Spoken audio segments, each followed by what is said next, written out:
Hello, this is Michael Hexter, and welcome to Politics 2100 here on YouTube. So, I'm titling this episode An Attempt to Extract Political Takeaways from the Anna, Cenk, TYT, and Emma slash the Majority Report, Spat, over trans allyship. So, there's been a discussion slash argument going on in a combination of Twitter and YouTube videos. I guess mostly those fora. Anyway, on about trans allyship and how one can best be an ally to the trans movement in this time of unprecedented attacks against trans healthcare, trans rights from the right wing and also from the center too. In other words, they're centrist. For instance, the New York Times has been airing opinions that are kind of reject or minimize the dire straits that or the political threat that the attack on trans rights represents. But most of it's coming from the right wing. Anyway, but there was this argument started back in about late March, okay, where Anna Kasparian, I think I have the exact date here, March 22nd. Anna Kasparian, who is one of the hosts of TYT main show, and also she's the executive news editor of TYT Network. So TYT Network, just taking a step back, is the largest left online news network, and they produce about 9 or 10 hours of content a day, if not more, and they have thousands, or actually I think millions of members, or anyway, it's pretty big online network. And the Majority Report is a smaller network, but still very influential, has about over 1 million subscribers on YouTube.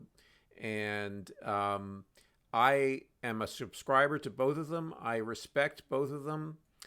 I respect the people involved in this disagreement or spat or argument, all of them in different ways. I also have criticisms of them and, maybe critical views of them, which they may or may not appreciate if they ever view this video, or they may appreciate, I don't know. Anyway, but I support their work, and I think that they do good work, or good to excellent work overall in most quarters.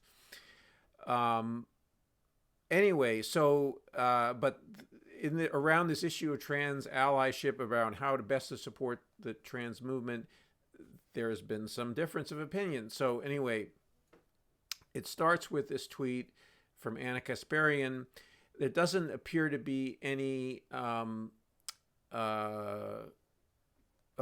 specific occasion to which she is reacting to in this tweet. I think I know what she's reacting to, but I will describe that in a little bit. But there's no apparent addressee or to it. But anyway, she tweeted on March the 22nd that she said, "I'm a woman. Please don't ever refer to me as a person with a uterus, birthing person, or person who menstruates. Period. How do people not realize how degrading this is? You can support the transgender community without doing this shit." So, anyway, this is the tweet, the original tweet that, ignited what people call a firestorm on Twitter to some degree, and in other venues, in various video, people made videos about it. And she, for instance, so soon thereafter, a fellow named Aidan Comerford, who I don't know, said, "Hi, Anna Kasparian. What do you want AOC to say instead of people who menstruate when she's talking about people who menstruate that is trans inclusive and doesn't offend you as a woman? You said there must be a better way. What do you think it is?" And then she responds, "Can I ask you a question in good faith? If being referred to as biological woman in the context of healthcare is offensive to trans men, why is it somehow less offensive to refer to them by mentioning body parts that belong to biological women? How is person with a uterus better?" Okay, so anyway, this is, you get some of the tone of, again, this is not exclusive. I mean, Anna doesn't tweet a lot, so and then there was so here's a left wing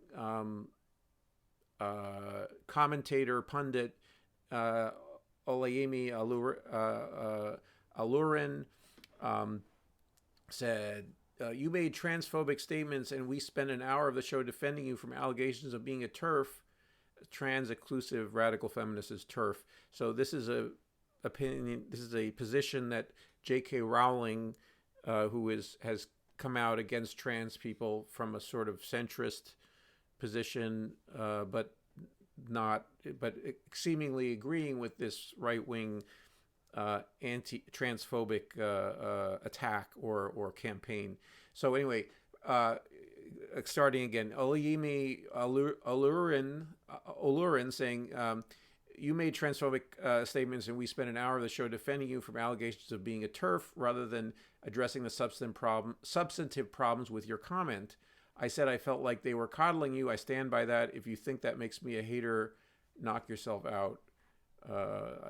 Anyway, she said, and then Anna quote tweets and says, "Lol, period, laughing out loud. The meltdowns over wanting to be referred to as a woman rather than a birthing person is pretty wild. I'll never apologize for that, especially as biological woman who has had a effing lifetime of being told I'm less than, period. I'm a woman, no apologies, period." So anyway, so you're getting a flavor here of some of the interactions that went on. And then, so Emma Vigeland so the Majority Report has become a place where the concerns of trans people and trans activists have become, or just has become a forum for that, and they have a 2.5 hour show every day of content, and Emma Vigeland has been particularly strong in her advocacy for, among other things, adopting this language. Okay, so some of this is a lot of this is argument is about language and the use of language, and the use of nouns and pronouns, particularly nouns in this case. Anyway, so I can't recount. I will put links to all of what I've been reading in the description box. But anyway, Emma created a video where she said, my friend Anna is not a transphobe, but I disagree with her choice to say this, and as a public figure, she can say it in private, but not as a public figure at this moment in time because of the attacks on trans people. I mean, I'll put a link to her video in the description, or the clipping of the longer Majority Report video, which deals with this particular issue. And so anyway, so Emma Vigeland has become a voice for, in this argument here, and also Sam Cedar, her colleague, at the Majority Report, have become advocates for a change in language that are things like birthing person, especially when dealing with reproductive rights. So they are chagrined by Anna's statement and her defense of herself and so forth and so on.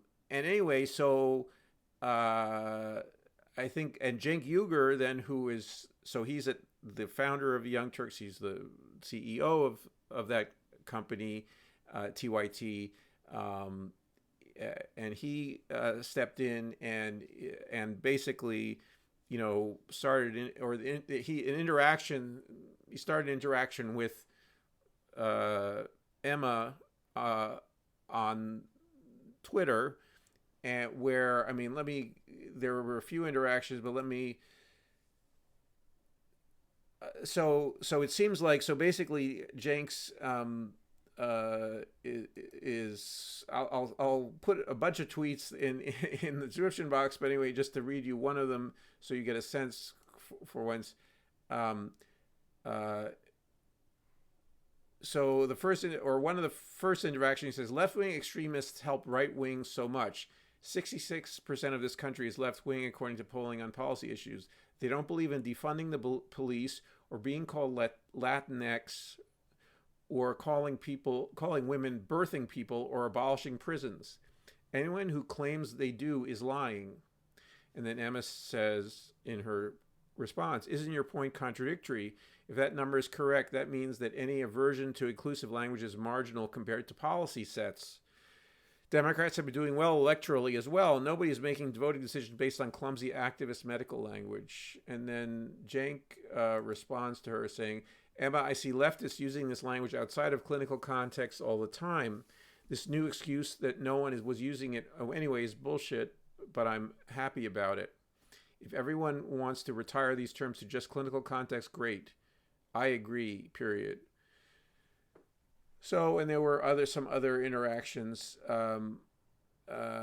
So with David Dole, who's now he's a host of another good program called The Rational National, comes out of Canada, but he comments a lot on U.S. politics. He says there are a number of issues that TYT advocated for before they became popular: gay marriage and Medicare for all as examples. Why change your position to now only support things that poll well? And Cenk says, but unlike gay marriage, none of these things are the morally correct positions. I guess he's talking about things like defund the police and what have you. Just referring to in the earlier tweet, there's a reason why 90% of Americans don't want to abolish prisons, because it makes no sense and leads to tremendous injustice.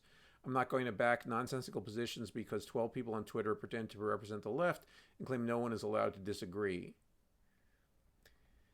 So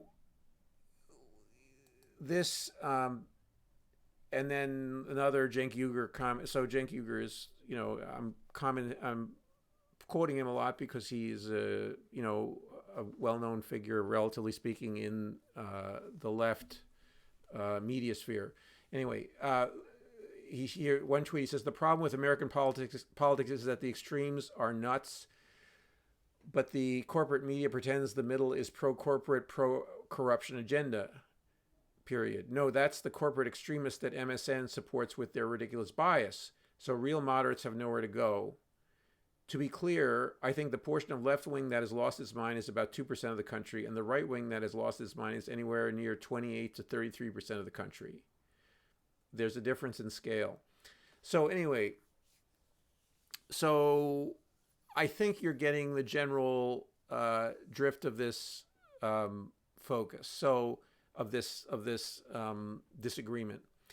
So on the one hand, we have a position that says you need to be using the correct language, or the most inclusive language for trans, in this case, trans women. So, trans men who still have their female reproductive organs, and they can they can menstruate and they give birth and so forth and so on.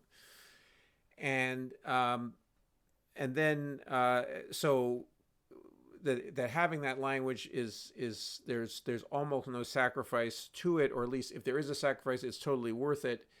And it's about being at the forefront and pushing And so I am going to call this position a cultural revolutionist position. In other words, that you, a small minority, are pushing hard, or you are part of a, I don't know, but vanguard. That says this word has loading that I don't want to introduce into this conversation, but that you are going to push culture by using a correct language. And then the other position, which is the Cenk Anna position, or the Anna's comment and then Cenk's elaboration of that comment as a political position and not just a personal preference by Anna, was that, or not just, but just only a personal preference by her, but that you want to be using language that is comfortable for people and that doesn't push them away and alienate them from an issue that is so important to be on the right side of at this point in time. And being on the right side of the position doesn't mean you are using what they're calling clinical language to that, or this clinical inclusive language that refers to female body parts, female reproductive organs, in both people who identify as women and people who don't identify as women. And so one side is seeing no issue, no problem with using that language, or if the problem is there, if the problem is on your side, you are not accepting enough. You are a reactionary in a way, or the implication is you are a reactionary if you don't accept that language or find it, not just cumbersome, but anyway, but literally not only applied to yourself, but that you are not on our side, not on the right side. And I'm calling this the cultural revolutionary side to in part evoke an era of politics that is bygone in the United States, but and also in China, the Cultural Revolution, where you had people spouting a line. Okay, this line happened to come from a despot, the Mao Zedong, who was actually in a power struggle, and that's why he created the Cultural Revolution as a way to undermine his political rivals within the Communist Party. But anyway, but that became a it wasn't the first time ever in history that someone tried to do this sort of, you can see this also in religious context, the same kind of, moral fervor based on supposedly a high ethical principle, and that basically finding apostates and who don't have the right beliefs and sometimes doing horrible things to them. Okay, I'm not saying the people now who are for a change in language are have the same power or the same ability to do any of the horrible things that happened in the Cultural Revolution in China in the 1960s mostly, and sometime in getting into the early 70s, but basically it was over in the early 70s. But anyway, the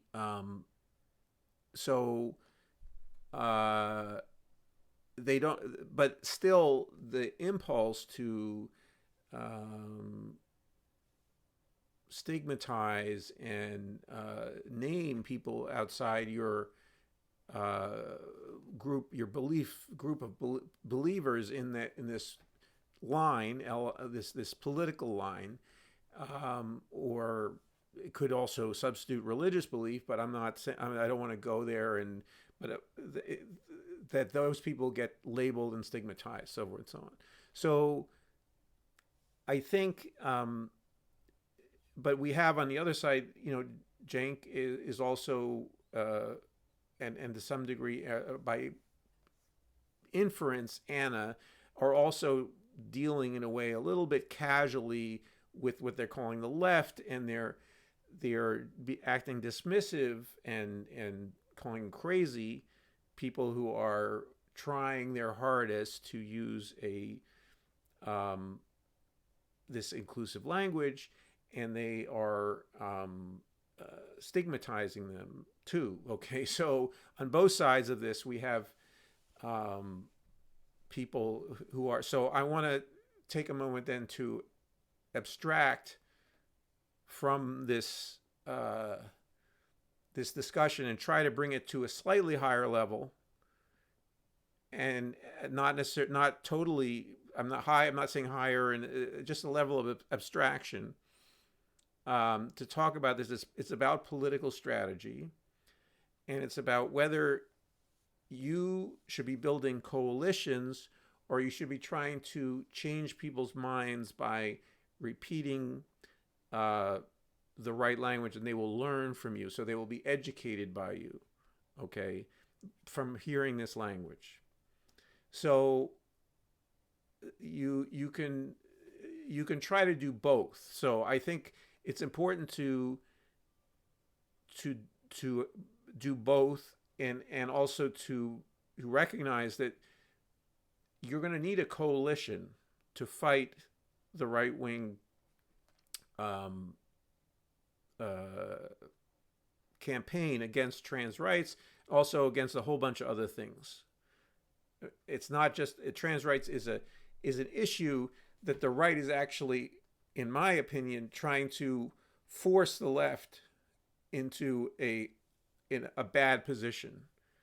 Not that supporting trans rights is bad, but at all, but it's a hard political position to defend if you are over-identified with using a language that is about a clinical, about basically medical realities of a very small group of people in the United States, and that involve changes that people, in other words, if you're talking about medical interventions on people's bodies that certain trans people want to have done to them, that other people find very difficult, and they don't want to think about it. Okay, they don't want to think about in that medical procedure, and that really, they shouldn't have to think about it. It should be just the right of trans people to have those procedures done if they want. Okay, but unfortunately, it's become politicized, and not only politicized, but it's a function of our rigid sex gender system. Okay, so just taking a step back here, I think we need to have beside the two sides that are arguing about this, I think in a way, under the gun of this right-wing assault, we need to take a step back and think about, what do we want to create? What is the sex gender system that we would like to have in the United States? Okay, what is and we also need to be able to distinguish between sex and gender. Unfortunately, in this debate, they become compressed. Some of it because of the nature of, there's a spectrum in between people who are just wanting to transition gender, and some people who want to transition their actual sex, in other words, their bodies. So gender is related to, but it's independent of the body you have. So gender is your interpretation of the sex distinction in culture. So it can be very widely, depending on not just your biology, but also your culture. Okay, and the culture, and what the culture will allow in the way of expression of how you think a man is, a woman is, or a female is, a male is. If you're talking, so male and female is about bodies, about sex, and then also intersex. Okay, there's not just male and female, but intersex. But then also, man, woman is about gender, and also, asexual, or undeclared, or in the basically someone who doesn't feel like they have to really belong to one gender or another. Okay, so that is and then there's sexual orientation, which is still something else. Okay, so who you choose for your partner, or who you typically choose for your partner. So anyway, I think the goal is to create a sex gender system that is accommodating to and welcoming to both the biological diversity of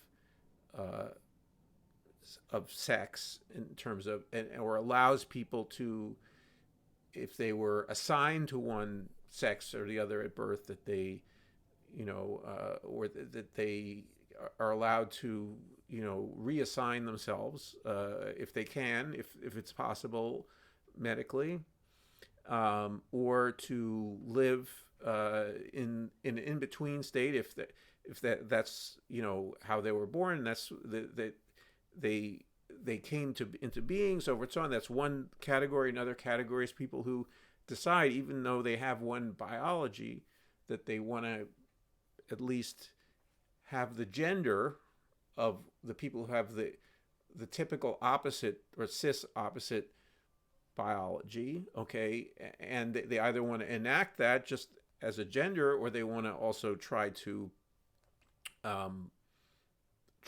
use medicine to make them change their actual physiology, their actual anatomy.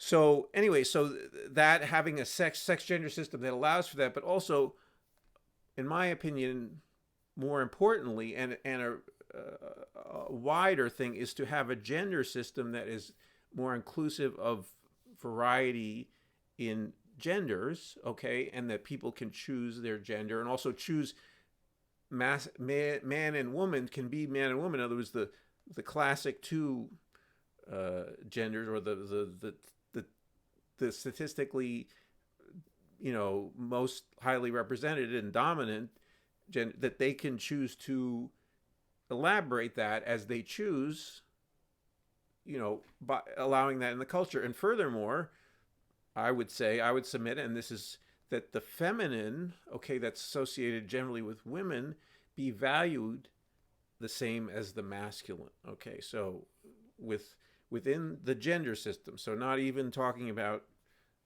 bodies per se, but talking about the gender system. So anyway, so I think that big picture vision should be animating and informing the politics around this. Okay, so to me, it's not the most important issue in the world right now, but we need to have a stance on it, and we need to be working on it alongside the more pressing issues. Okay, and in a way, as I'm saying, it's been imposed. The left has been the tendencies of the left, or the impulses of the left, that, including very high ethical impulses and important emotional impulses, are being toyed with in part by the right wing to emphasize this, or to spend time, including this video, okay, on this, which is an important issue. But right now, it's one of 20 or 10 extremely important issues that we should be addressing. So anyway, so getting back to the politics, so I've sketched out what I think would be a proactive politics in this area, that's not just reactive to the right-wing assault on trans rights, but then there's in this argument between, I'm calling Anna Cenk TYT versus Emma TMR, or one is, at least I'm interpreting, I think Cenk is not saying this articulately enough in a way, but he's talking about or I would interpret his position or rework his position in a way that was, and Anna's, the sort of the heart of what I think of what Anna is trying to say in a way that's a little bit abrasive, somewhat abrasive, is that that there needs to be a coalition of people who have different attitudes toward using this language, to using a new language. There need to be people who have a more traditional orientation to gender and gendered language, and also a squeamishness to talk about bodies. Okay, in other words, people are allowed their squeamishness. Okay, but still having a general tolerance for and a general support for the idea that families and young people can decide whether a kid of theirs really, is ready to, and that's good for their highest good, for their survival, for their thriving. They need to undertake at least a gender transition, if not a sex transition. Okay, and that needs to, and so there needs to be, even though they don't want to really get into the language, and they don't want to stop referring to themselves or referring to other people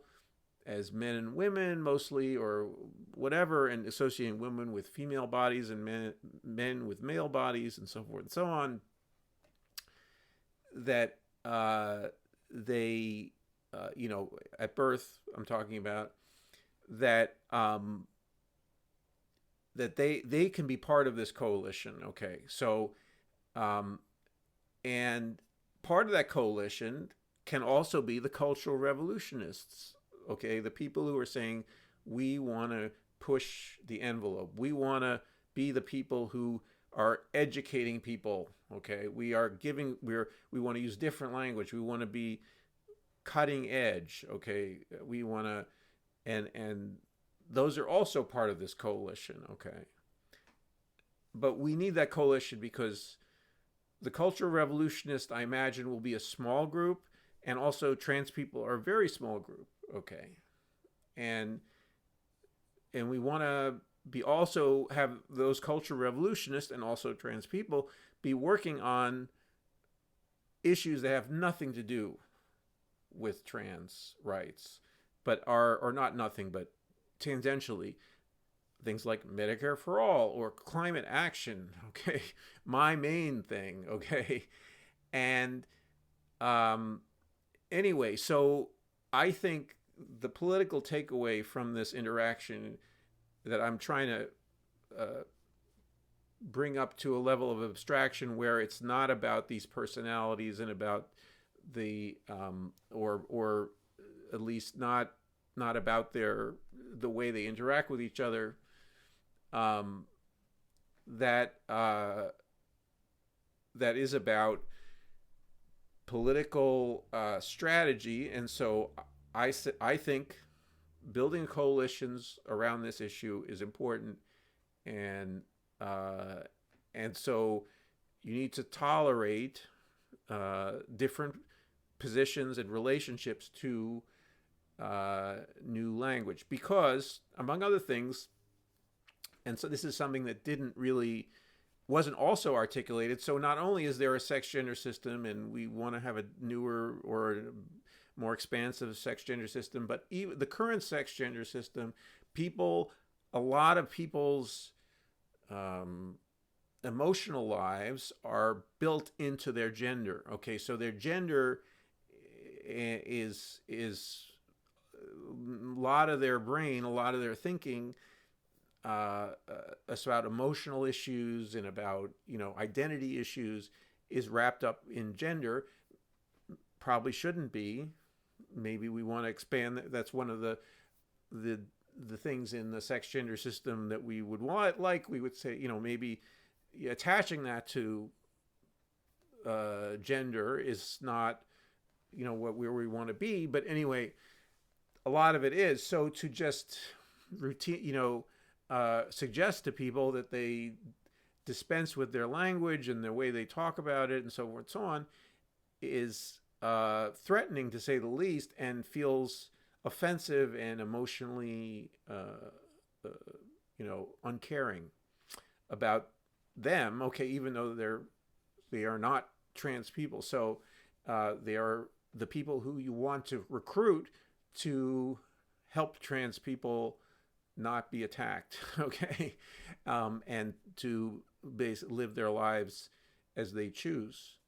So anyway, so I hope I will provide again in the description box some of the founding documents of this interaction, and I hope this video is a help, and I will do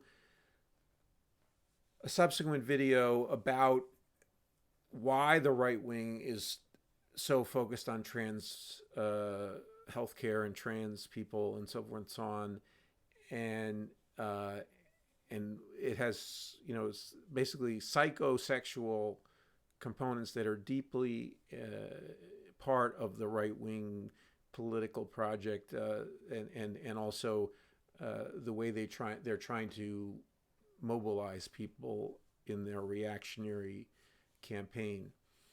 So anyway, so I hope this video was helpful to you, or you have responses to it.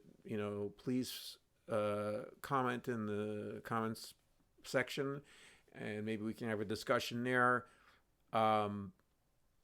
Also, please like the video if you like it or got something out of it, even if you didn't like it, but you thought, well, he's giving it a good shot.